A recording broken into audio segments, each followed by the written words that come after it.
Alright, I'm going to work through some ideas that you need to know if you're going to do a Schenkerian analysis. And I know that this is our first one, so this is going to be kind of basic if I can get it there. I'm going to start with Antonio Caldara's Alma del Core because I know a lot of people are familiar with this song. This is the first phrase here, and that's where I'm going to start with just it. Some things to know.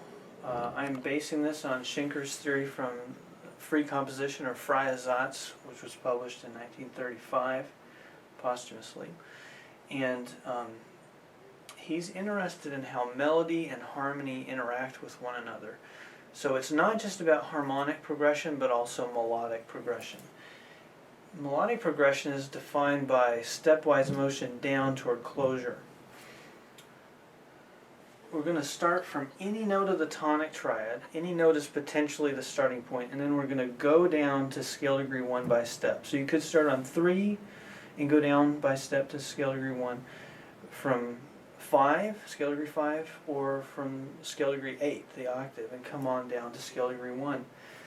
This phrase, though, is going to end on a 5 chord, a half cadence, and so we will not be able to get to scale degree 1 at the end. We'll be able to get to scale degree 2, which you can see here. That's going to be our goal, melodically speaking, scale degree 2. And that kind of leaves you unsettled because you need the scale degree 1 to follow. That will happen in the next phrase because it'll get us here to this scale degree 1. But this first phrase is interrupted, is what we call it. You've got a pattern that you expect to complete itself, descent to 1, and you stop short of the goal. So there's an interruption there. That's the term for it.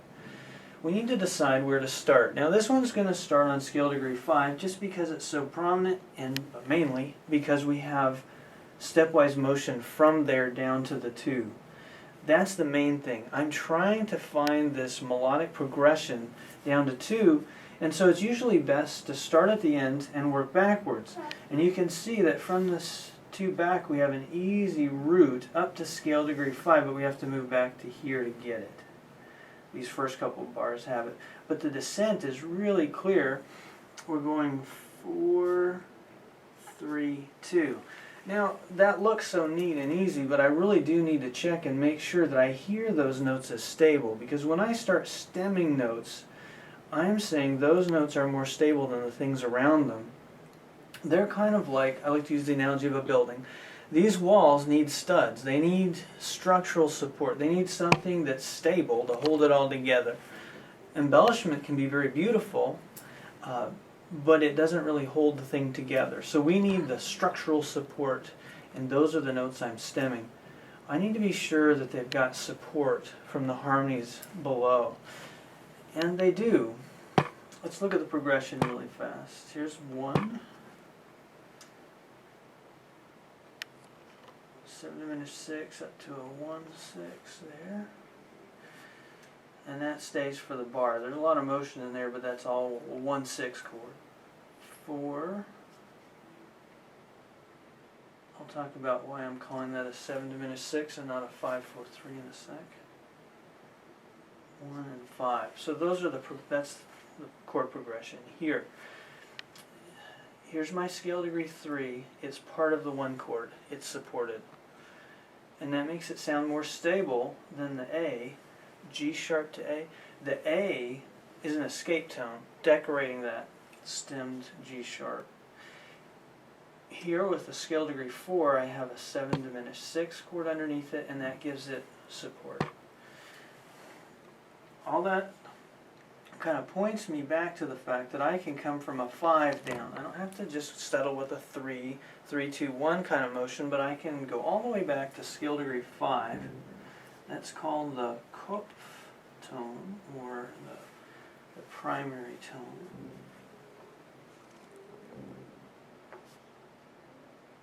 In English we use primary tone. Kopf tone is the word that Schenker used in the first place.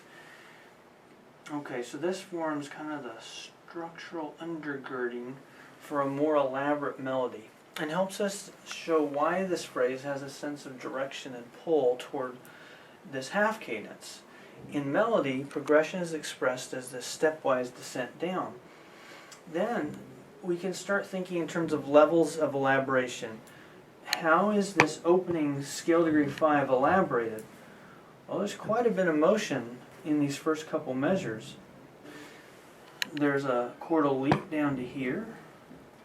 Then we can think of this as motion up through this 7 diminished 6 chord and through the A in the melody. All that is elaboration of that opening chord and the harmony that supports it. I've arpeggiated somewhat through that chord. Now we're going to get even scale degree 1 in there, the root. I should really be doing all this upward, so it's really obviously the upper part that I'm talking about. But here we're going to actually move into an inner voice. If you think of this as a compound melody, it's moving through a couple different voices, so to speak. It's arpeggiating. Okay, and then some more elaboration here. We already mentioned that this is an escape tone. This one is as well. Now I'm gonna call it an escape tone, really because of the way I hear it and because it connects with the way I've already analyzed this spot. So let me get an E major chord.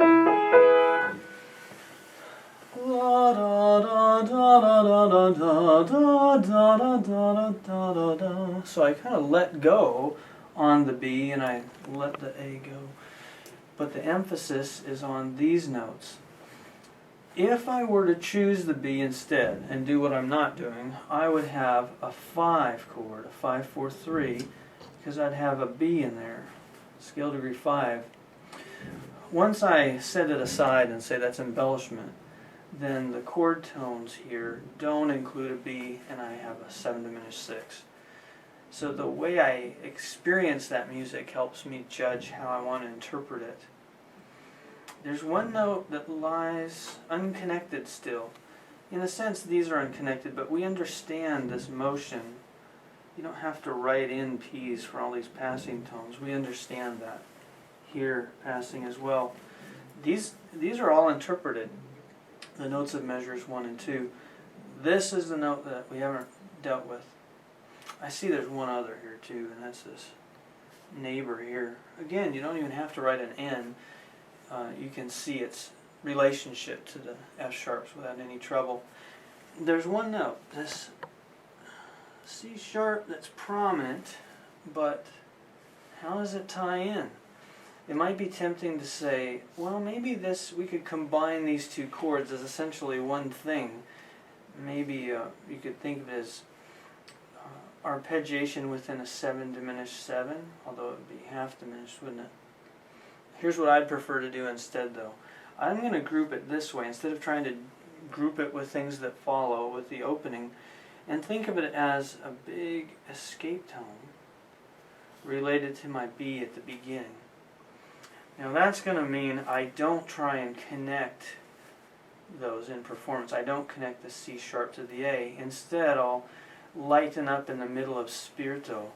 So it would be Alma del Core, spiritu, spir. Kind of let it go, and let a little space, not space, but lighten up in my articulation in between these two notes, because I'm hearing it as related backward to the B at the beginning, scale degree 5. Let's look at a few things. Symbols on the page. One of them is a stem. Stem, as you probably picked up, indicates that you're saying, hey, this is an important note. If I don't stem it, it's not. Another thing you can see is that note values, like these are, well, they're beams, so they look like 8s too, but so you don't see it here so much, but stems indicate structural significance.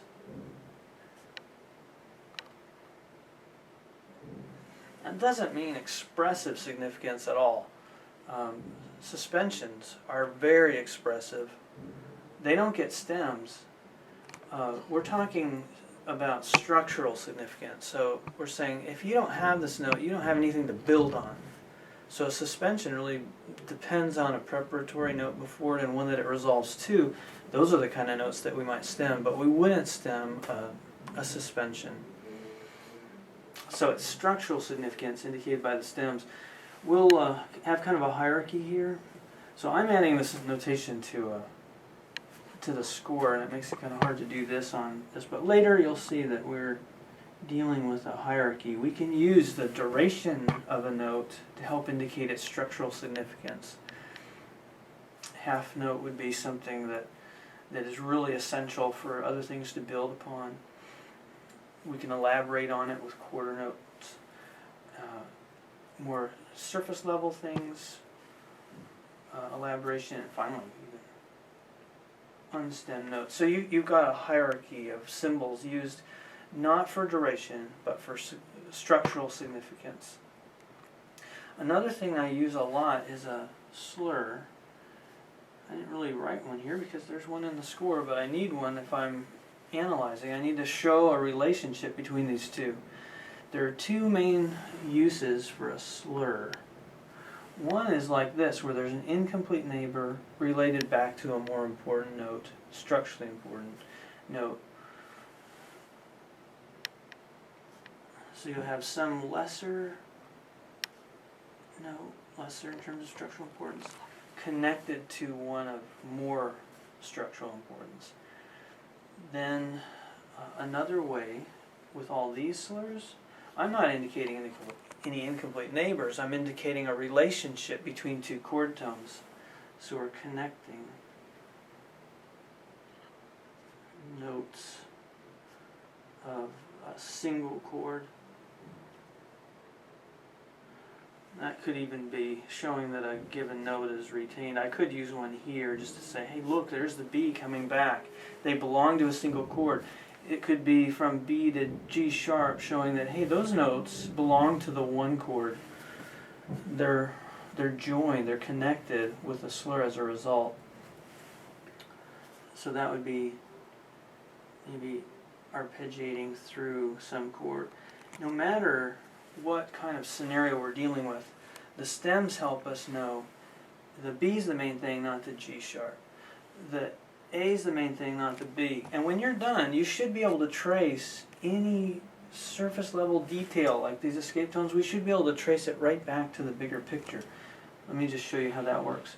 So I'd look at this note B and say, it's an escape tone, it's an incomplete neighbor to the A, and that A is part of a motion down to scale degree 2 from the 5. So we were able to bring it right back to the structural framework. If I can't explain one of these notes in that way, I have not finished my job as an analyst. I need to make determinations about every note to say, what's it embellishing? What's more stable? What's less stable? And what's it embellishing? So some of these are not my slurs, but others are. And every note is connected by one of my slurs back to these essentials within the phrase. Thus far, we've just looked at melodic motion. And that's a huge contribution to be able to say, here's what melodic motion is about. Harmonically, probably a lot of this will be familiar just from, say, harmonic function. We have a passing chord here. And so we know that it's a tonic expansion going on. So our slurs can help to interpret this. So this is not a Schenkerian sort of analytical notation, although it is based on his thinking. This idea of prolongation goes back. I mean, Zechter, other people before Schenker also are aware that some chords are more embellishing and that other Stufen scale steps like this one are more important structurally. So that's not exactly new, but putting it all together this way is quite new and interesting. What this means is that we have a correlation between these two, the top and the bottom. The top melody is elaborating the tonic by arpeggiating through it, and then adding some passing motion as another layer of embellishment. Here in the bass we have motion from 1 to 3, from our 1-6, from our 1 to our 1-6, with a passing chord in between. So we've kind of got the same sort of thing, arpeggiation going on in the bass with some passing motion in between, filling in the gap. Now we come to kind of a tricky spot toward the end of the phrase let's get the obvious thing in there first. The goal of the phrase is to move from 1 to 5. Again, in terms of the structure of it. These are sort of the tonal pillars, the stable things that begin and end the phrase. Thus far, we've noticed the tonic expansion, but here we have a predominant, dominant, and tonic chords, and I would kind of like to say this as a first step to analyzing that measure. These two are related by step. Now, which one's more stable? That's an obvious call. 7⁻⁶ is not going to sound very stable, but my 1 will. So let's connect the two. I'm doing the F sharp as a neighbor, incomplete neighbor to the E. Now the A is a little tricky. I could try and pull it into the orbit of this F sharp. They belong to the same chord, so that is possible. But I like better the idea of thinking of this note as an incomplete neighbor to another, to this one. Now if I could, I don't know if I can make this clear, but if I can, I'd like to see if I can make this a half note. This looked like a quarter, get rid of that dot there, so that it's subordinate to this, and now this, as an eighth note, is subordinate to it. So there's a hierarchy going on here, layers of elaboration. An incomplete neighbor to the G sharp links back to a more stable, ultimate stability, really, the tonic triad. Okay, so now I've interpreted each one of these harmonies, but these still are not connected to the framework. In Schenker's thought, we've got tonic elaborated through bass arpeggiation. We go to 5, and then we expect the 1, and we don't get it because we have an interruption. So we're not going to get the 1 in this case, but we do have this motion. Look how this is sort of dangling there. It's not connected here or there. So we need to clarify what's going on. And that's easy. I think what I'll do, I could connect it back to the 1 here, the 1/6, or to the 1 over there. I don't really see... I have to kind of visualize how I would build this up. I have to regenerate. I'm generating the music, sort of recreating it in stages. And I think it'll work to do this, but it may be better in the end to connect it there. I'm not sure. Maybe so, because see, if this is, if I were to connect here to the G sharp, I'd have G sharp, escape tone, and then I could think of the F sharp as a passing tone. G sharp, F sharp, E. So maybe that slur's better. Anyway, I'd have to do some thinking there to be sure about that. Okay, so I just wanted to give you a sense of how to use these two things that are commonplace in a Schenkerian analysis, the slurs, the stems, and then mainly to show the motion toward the cadence. We have that by the beamed notes up top. The beam connects these notes that form the stepwise descent toward closure, and in the harmonic aspect we have 1 moving to 5 and eventually to 1, but in this case just to 5, and we're viewing that as an arpeggiation of tonic, just like when it finally gets to 1, you're moving all in the orbit of tonic. You're moving through notes by step, but the starting point and the end point all belong to the tonic. So in the end, you're able to see, when this finally concludes here, that you've been experiencing motion within the tonic. You've been composing out, as Schenker likes to say. You're composing out the tonic by elaborating on it and stretching it out over time. That's the main idea. Okay,